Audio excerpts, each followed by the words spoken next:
Assalamualaikum warahmatullahi wabarakatuh.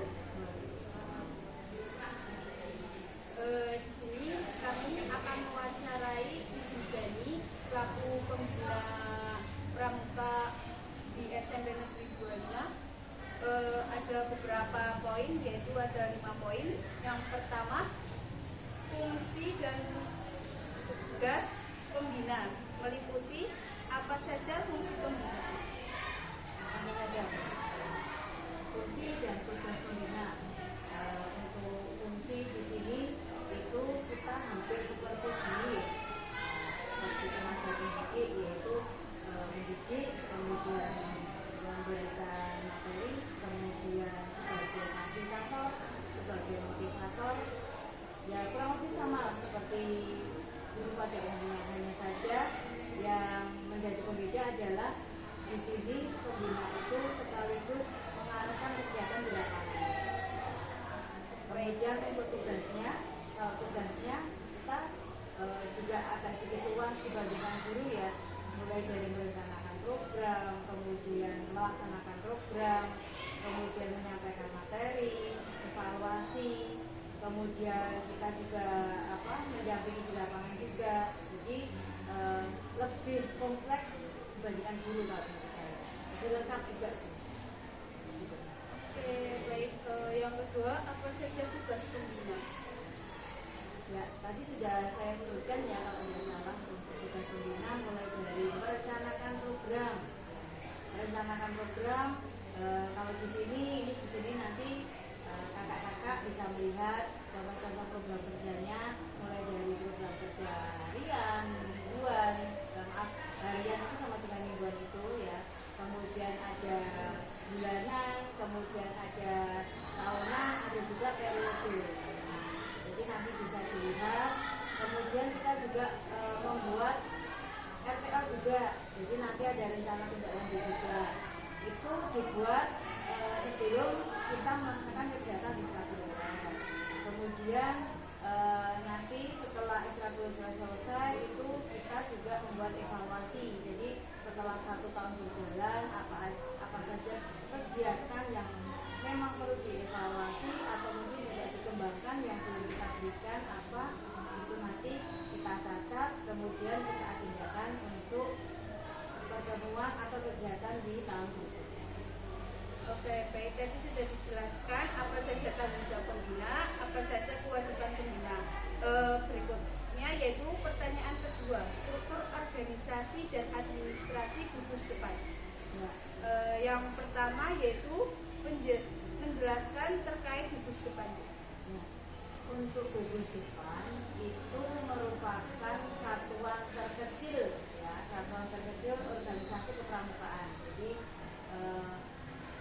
kalau misalnya jumlahnya begitu sudah nggak ada lagi.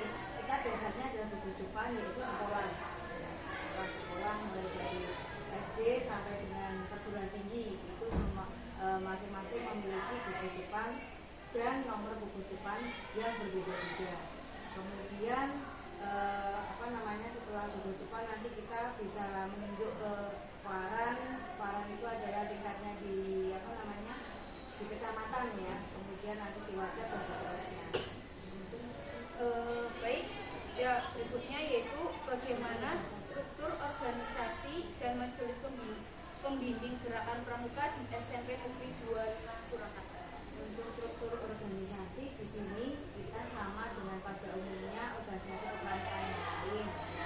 Jadi struktur organisasinya ada pengurus harian, kemudian ada struktur organisasi yang lengkap, kemudian ada juga dari keanggotaan adik-adik. Jadi ada 3 untuk keanggotaan adik-adik, ada yang di luar dalam, kemudian anggota pramuka yang lain. Dan selanjutnya yaitu apa saja yang ada dalam administrasi gugus depan. Ini bisa dilihat di sini. Ini contoh sedikit ya. Masih banyak sebenarnya di Sanggar itu masih banyak.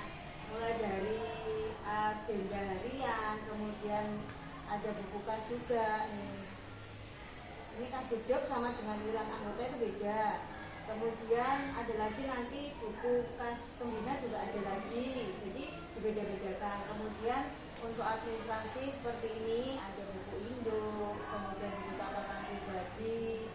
Nah ini per angkatan ini ya angkatan. Kemudian untuk administrasi yang lain nanti laporan kegiatan. Jadi setiap kegiatan kita itu memiliki memiliki program dulu, baru kemudian nanti dibuat laporannya seperti ini. Berikutnya akan saya akan bertanya. Oh, iya. Mungkin kalau dari saya terkait dengan dunia penggalang ya Bu ya. Apa yang membedakan kegiatan pramuka di dunia penggalang dengan pramuka siaga maupun penggalang? Kegiatan kepramukaan apa saja yang dilaksanakan di SMK Negeri 2004? Kalau tingkatan dari kepramukaan itu kan mulai dari siaga ya, siaga, penggalang, ada lanjutnya. Untuk siaga masing-masing tingkatan dibedakan dari usia, ya kan? Usianya kalau siaga 7 sampai 10, kemudian untuk penggalang 11 sampai 15, kemudian setelahnya ada wanita sama wanita. Otomatis kenapa itu dibedakan sesuai usia, berarti kegiatannya pun juga dibedakan berdasarkan tingkatannya itu. Ketika di usia siaga, otomatis karena itu masih usia anak-anak, lebih banyak di permainan, kemudian lagu-lagu, tepuk-tepuk gitu kan. Nah kalau untuk di penggalang itu kegiatannya kita dasarnya dari jasa dharma dan trisatya juga. Nah acuannya gitu, ketika kita sudah mengacu kepada trisatya sama jasa dharma, nanti otomatis kegiatannya pun juga lebih banyak dipengaruhi dengan isi-isi kandungan yang ada di situ. Tetapi ada lagi satu lagi yang dijadikan dasar kegiatan, yaitu SKU ya, dan SKK. Jadi setiap kegiatan kita sesuaikan dengan isian yang ada di SKU dan SKK. Kalau SKK lengkap ya, syarat kecakapan khusus itu kita hanya mengerjakannya itu, melaksanakannya itu jika SKU-nya sudah terpenuhi, ketika ujiannya sudah dilaksanakan, baru kita ke syarat-syarat SKK itu. Jadi penggalang itu lebih kepada permainan, tetapi yang yang lebih ke kenalan ya, jadi lebih ke lapangannya juga, kemudian permainan yang menggunakan penalaran, kemudian dikaitkan dengan kehidupan sehari-hari, kemudian dimulai dengan diadakan perkemahan, tapi perkemahannya itu lebih ke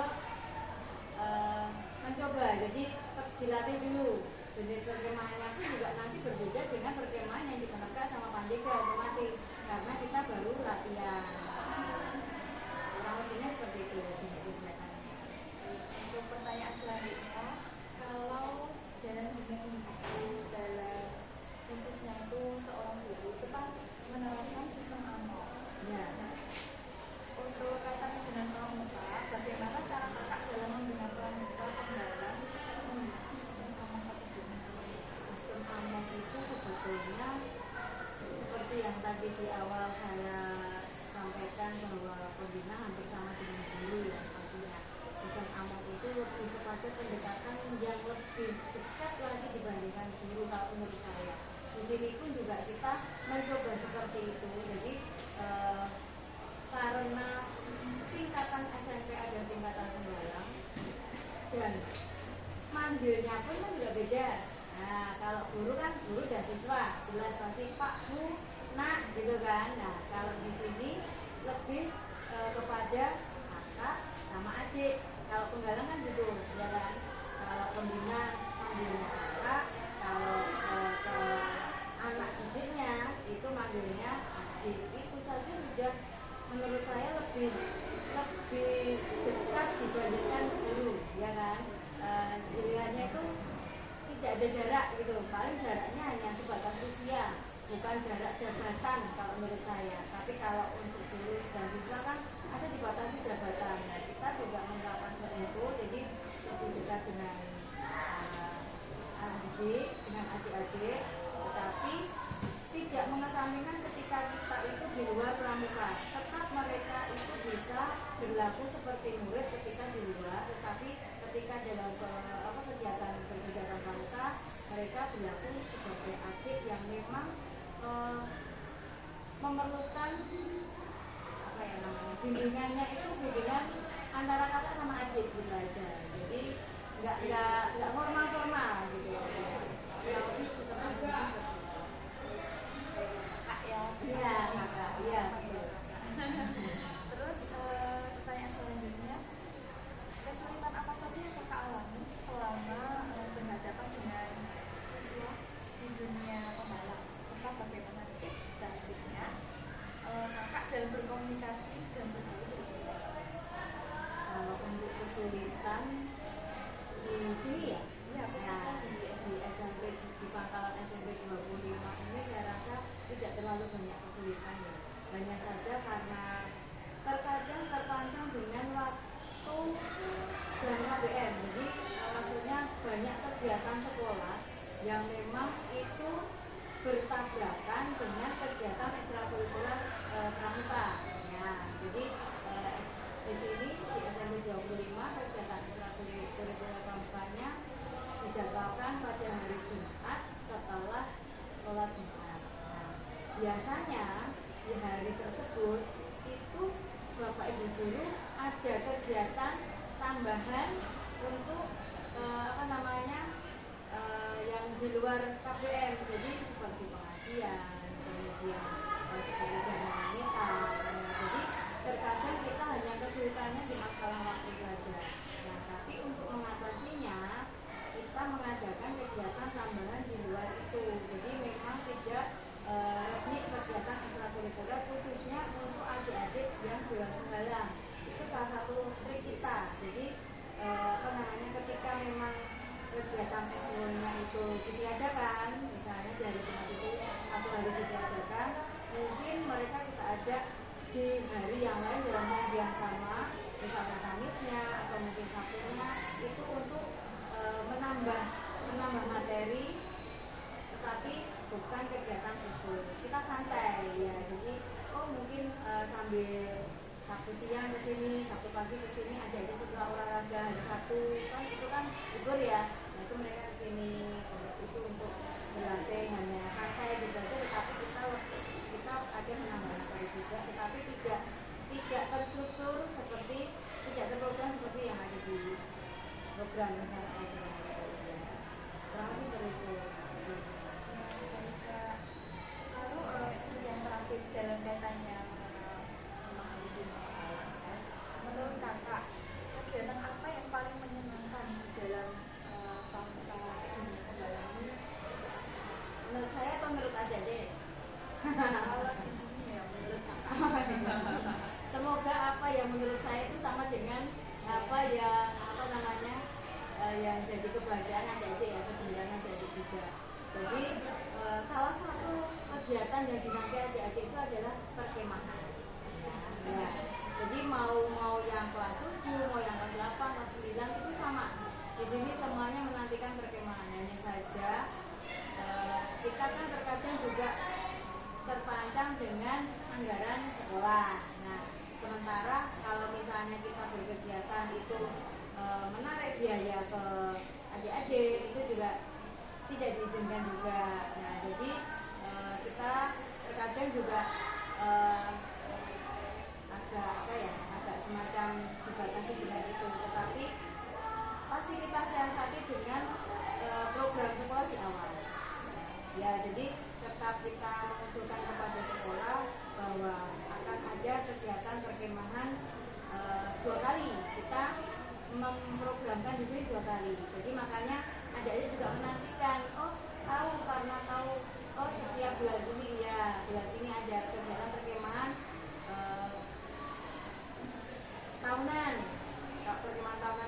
7. Kemudian ada lagi yang pertimbangan khusus DD itu untuk pembinaan sama pendampingan ketika mereka nanti sebagai calon dewan guru. Saya sendiri sini terkait dengan SKU maupun SKK. Ini kan sudah menyinggung soal SKU dan SKK. Di sini kami bertanya bagaimana strategi pencapaian dari SKU dan SKK. Kalau SKU itu memang berbeda dengan SKK ya. SKU syarat percakapan umum, SKK syarat percakapan khusus. Jadi di setiap kegiatan eskul itu harian itu kita lebih memprioritaskan pelaksanaan SKU dulu, pencapaian SKU dulu. Ya. Jadi pencapaian SKU kita targetkan untuk yang kelas 7 itu di minimal ramu. Jadi mereka dapat ramu satu jabatan dulu. Kemudian untuk yang kelas 8 nanti untuk di awal tahun kita targetkan itu karena kelas 7 ini sudah ramu, otomatis di awal tahun mereka minimalnya rakit dan nantinya bisa kegarap sama kita ajukan sebagai penggalang Garuda. Nah, untuk SKU itu karena itu sifatnya lebih ke formal, jadi tetap kita laksanakan pada saat ujiannya, pada saat kegiatan ekstrakurikuler. Jadi memakai seragam lengkap, kemudian diujikan kepada pembina, minta ujian kepada pembina. Tetapi untuk yang SKK kita kita bebaskan, boleh minta ujiannya pada saat kegiatan eskul, boleh pada saat seperti ini, misalnya istirahat, boleh. Jadi istirahat kedua kan kita ada jamaah sholat zuhur, ini contoh ya. Nanti mereka bisa minta ujian SKK sholat, itu juga bisa, nggak apa-apa. Karena apa? Karena kalau penguji dari SKK kan tidak harus pembina pramuka, tetapi bisa tenaga ahli. Jadi misalnya di sini ada guru agama, boleh mengujikan untuk SKK. Jadi kita siasati seperti itu saja. Semoga nanti pencapaiannya itu bisa maksimal. Terima kasih dan juga kawan-kawannya. Baik, terima kasih atas waktu